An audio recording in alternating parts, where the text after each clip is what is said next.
तो मेरे प्यारे दोस्तों, भाइयों और बहनों, फ्रेंड्स और सब्सक्राइबर्स, व्यूअर्स सभी के लिए संबोधन है एक साथ। आज हम आपको बताने जा रहे हैं फाइनेंशियल लिटरेसी के बारे में। ये होता क्या है, आदमी अगर चूक जाए इस चीज़ को करने से तो उसका पैसा, हार्ड अर्न मनी बर्बाद हो सकता है। तो इसमें क्या है, एक जब हम लोग स्कूल में पढ़ते थे, प्रोबेबली फिफ्थ सिक्स वगैरह में, तो ऐसा नहीं है कि अभी सब चीज़ हो रहा है, जनधन अकाउंट या ऐसा जो सुन रहा है। फिफ्थ सिक्स कब का बात है, बहुत पहले का। तो उस समय प्राइवेट बैंक तो नहीं था, सरकारी बैंक था। तो सरकारी बैंक से स्टाफ स्कूल में आता था कि आप लोग अपना अकाउंट खोलवाएं, किड्स का अकाउंट, ठीक है। नाबालिग नहीं है। उस समय ऐसा भी नहीं था कि जो नाबालिग अपना अकाउंट खोलेगा तो गार्डियन के रूप में किसी को देना पड़ेगा। स्कूल को एक स्टूडेंट के लिए अकाउंट खुलता था, लोग 10 रुपया 5 रुपया डालते थे। याद है 360 रुपया जमा किए थे, एग्रीकल्चर डेवलपमेंट बैंक में जमा किए थे, SBI में। निकालने आते थे तो साइन चेंज हो जाता था, फ्री मैनेजर दे जाता था, ठीक है। तो कहानी इस तरह की होते थे। तो ऐसा नहीं कि आज ही अकाउंट खुल रहा है, ये हमेशा से चलता है, ड्राइव है, सब होते रहता है। तो इसमें देखिए, जो भी आप अर्न करते हैं, ये वीडियो उसके लिए है जिन्होंने अभी अभी अर्निंग शुरू किया है, अर्न हो रहा है। जिसमें अर्निंग करता है, स्टार्ट करता है, लोग एक एवरेज अर्निंग के बारे में रख लीजिए, 15 से 20 हज़ार रुपये महीना अर्न कर रहा है। तो खर्च करने के बाद जब पैसा बच जाता है, क्या करना है, जब पूरा पैसा ही खर्च कर देता है, ठीक है। ये डिसिप्लिन मेरे से करना पड़ेगा। यही आज का आपका जो डिसिप्लिन है, वो 40-50 वर्ष के बाद आपको बहुत ज़्यादा फायदा देने वाला है, ठीक है। वीडियो उसके लिए है जो 35 ईयर्स या 30 ईयर्स एज ग्रुप में है। तो इसमें क्या है कि मान लीजिए कि आपने अर्निंग शुरू किया है, तो देखिए बेसिक एक्सपेंडिचर क्या क्या है। बेसिक एक्सपेंडिचर में आता है खाना है, फूड, खर्चा करना ही पड़ेगा। उसके बाद आपको आने जाने के लिए या घूमने के लिए, इधर उधर जाने के लिए, ऑफिस जाने के लिए, काम से जाने के लिए आपको ट्रांसपोर्ट पर खर्चा होगा। अगर अपना घर नहीं है तो हाउस रेंट पर भी खर्चा होगा। और आज के डेट में इलेक्ट्रिसिटी आपको हाउस रेंट में रहे या कहीं भी रहे देना पड़ेगा। दूसरा है नेट, नेट में भी आपको खर्चा होगा, ठीक है। ये बेसिक एक्सपेंडिचर में आ गया नेट। अभी नेट इसके लिए नहीं कि सिनेमा देखना है, काम करने के लिए, ठीक है। इमरजेंसी में खर्चा क्या है, अभी मान लीजिए कि आप एक 10,000 का बेस लेके चलिए, 10,000 आप अर्न कर रहे हैं। इमरजेंसी खर्च क्या है, इमरजेंसी खर्च है हेल्थ इंश्योरेंस। इमरजेंसी में क्या होता है कि आप बीमार पड़ सकते हैं, ठीक है, या आपके घर में बाद में लेटर ऑन आपकी शादी होती है, एक बच्चे है और आपकी डेथ हो जाती है, तो उसके लिए हम लोग लेते हैं टर्म प्लान और हेल्थ इंश्योरेंस लेते हैं, जिसमें कवरेज आपका हेल्थ का होता है। आप बीमार पड़ते हैं, हॉस्पिटल में जाते हैं, पैसा खर्च होता है, वो कंपनी इंश्योरेंस भरती है। तो इसमें इमीडिएट ये जो हेल्थ इंश्योरेंस है, दो तरह का है, ठीक है। दो तरह का हेल्थ इंश्योरेंस लेना है। एक अपना आप लेकर रखिए व्यक्तिगत, एक अगर आप काम कर रहे हैं कहीं अच्छी कंपनी में तो एक कंपनी लेगी। अब कंपनी लेगी तो कंपनी में डिपेंड करता है कि कंपनी सिर्फ आपके लिए लेगी या आपके अलावा आपके परिवार के लिए भी लेगी, ठीक है। आपके लिए लेगी तो क्लियर है, परिवार के लिए लेगी तो आपका डिपेंडेंट 2 बच्चे आएंगे और पत्नी आएगी, मतलब 4 आदमी के लिए होगा। इसके अलावा और अधिक लेना है तो आपको जो इंश्योरेंस का प्रीमियम कंपनी भरती है, उसके अलावा पैसा आपको देना पड़ेगा। इसका सबसे अधिक बेनिफिट, जब आप बीमार पड़ जाते हैं तो जब हॉस्पिटलाइज होता है तो उसमें खर्चा कंपनी करती है, कैशलेस के केस में और ऐसे भी ट्रीटमेंट के केस में करती है। टर्म प्लान ऐसा है कि ये हेल्थ इंश्योरेंस भी जो इसके अलावा आप क्या है, कंपनी का हेल्थ इंश्योरेंस, कंपनी अगर जॉब जाती है, जॉब छोड़ते हैं तो खत्म हो जाएगा, इसीलिए हेल्थ इंश्योरेंस निजी भी एक रखना है जो कि लाइफ लॉन्ग चलेगा, ठीक है। टर्म प्लान क्या है, टर्म प्लान ये है कि इसमें कवरेज होता है, ठीक है। कवरेज ये होता है कि आप जो टर्म प्लान लेंगे, 1 करोड़ का लेंगे, 50 लाख का लेंगे, 60 लाख का लेंगे, इसमें हेल्थ वगैरह का कवरेज नहीं रहता है कि ट्रीटमेंट होगा, लेकिन आपका डेथ के केस में कंपनी आपके परिवार को सब इंश्योर्ड में 1 करोड़ का कराया तो 1 करोड़ आपको दे देगी, ठीक है। ये टर्म प्लान जितने पहले स्टार्ट करेंगे उसका प्रीमियम उतना ही कम लगेगा, ठीक है। 2,000 रुपया में काम चल जाएगा 20-25 वर्ष का है। तो अगर आपका उम्र अधिक हो गया, जैसे हमारा है, तो हम टर्म प्लान लेंगे तो 80-90 हज़ार रुपये का प्रीमियम जाएगा, ठीक है। मैंने नहीं लिया हुआ है, हेल्थ इंश्योरेंस लिया हुआ है, ठीक है। तो बेसिक आपको खर्चा करना ही करना है। और ये इंश्योरेंस पर हेल्थ प्लान या टर्म प्लान में से देख लीजिए कौन लेना है। अगर इनकम ठीक ठाक है तो टर्म प्लान भी ले लीजिए, ठीक है। अर्ली एज में लेने पर प्रीमियम कम लगता है, ठीक है। अब बेसिक और इमरजेंसी के लिए खर्च करने के बाद हमारे पास जो पैसा बच गया, ठीक है, उसको कहाँ कहाँ रखना है, ठीक है। एक तो बैंक में रखना है, बैंक में सेविंग में नहीं रखे, उसको फिक्स डिपॉजिट में रखेंगे। फिक्स डिपॉजिट में आज के डेट में 3% से लेकर 6.5% तक का इंटरेस्ट देता है। तो 1 साल के लिए हम लोग रखेंगे। अगर 1 साल से कम में पैसा निकालते हैं, 3 महीना में ही निकाल दिए, तो 3 महीना के लिए जो इंटरेस्ट एप्लीकेबल होगा वो लगेगा। अगर इंटरेस्ट ऑन मैच्योरिटी क्रेडिट होने वाला है, 1 साल के बाद क्रेडिट होने वाला है, तो आपको 3 महीना में जितना इंटरेस्ट मिलने वाला है वो देकर दे देगा। अगर आपने इंटरेस्ट मंथली ले लिया है, हर महीने इंटरेस्ट ले लिया है, तो हिसाब किताब करके 3 महीना से जितना लगने वाला है वो लगा है। एक उदाहरण है।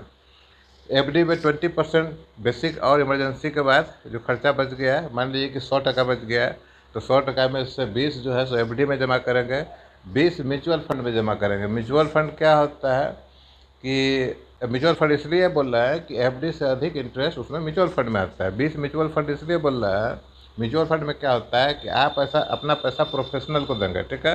प्रोफेशनल क्या, जो आपका फाइनेंस मैनेजर होता है या बड़ा बड़ा इन्वेस्टमेंट कंपनी में इन्वेस्टमेंट मैनेजर होता है, उसको देंगे, ठीक है। जैसे एलआईसी है, एलआईसी में आप लाइफ इंश्योरेंस में अपना पैसा जमा करते हैं। एलआईसी भी एक इन्वेस्टमेंट का, ठीक है। एलआईसी भी आपका टर्म प्लान ऐसा है, और भी कई सारा चीज़ एलआईसी में। एंडोनमेंट पॉलिसी होता है, बीच एंडोनमेंट में आप जमा करते हैं, बीच बीच में आपको एक पैसा देती रहती है 3 महीना 4 महीना पर। और भी कई सारा प्लान होता है। तो जब हम पैसा वो फाइनेंस मैनेजर को देते हैं, तो फाइनेंस मैनेजर उस पैसा को अलग अलग कंपनी और अलग अलग बिजनेस में यूज़ करता है, उसका वही काम है। तो एफडी के बाद सबसे अधिक सेफ है म्यूचुअल फंड, ठीक है। उसके बाद एक थर्ड चीज़ है, जो कि अर्ली एज का जो हमारा यंगस्टर है, जो अभी कमाना शुरू किए है, उसके लिए बहुत बेनिफिट हो सकता है। स्टॉक्स बोलता है। स्टॉक्स क्या होता है कि किसी कंपनी में हिस्सेदारी खरीदना। जनरली जो कंपनी होता है, ओनर के पास 51% से ऊपर का हिस्सेदारी होता है, और बाकी का हिस्सेदारी में जनरल पब्लिक है, जिससे पैसा उठाता है, जिसको आप बोलते हैं आईपीओ बोलते हैं, शेयर मार्केट बोलते हैं, ये ढंग से पैसा उठाता है। तो इस केस में क्या है, जो स्टॉक्स है, इसमें आपको जानकारी होना चाहिए। ये म्यूचुअल फंड में जो फाइनेंस मैनेजर है, वो अपना पैसा जो है इसी स्टॉक में लगाता है, ठीक है। इसके बाद फाइनेंस मैनेजर होता है, जिसको जानकारी होती है।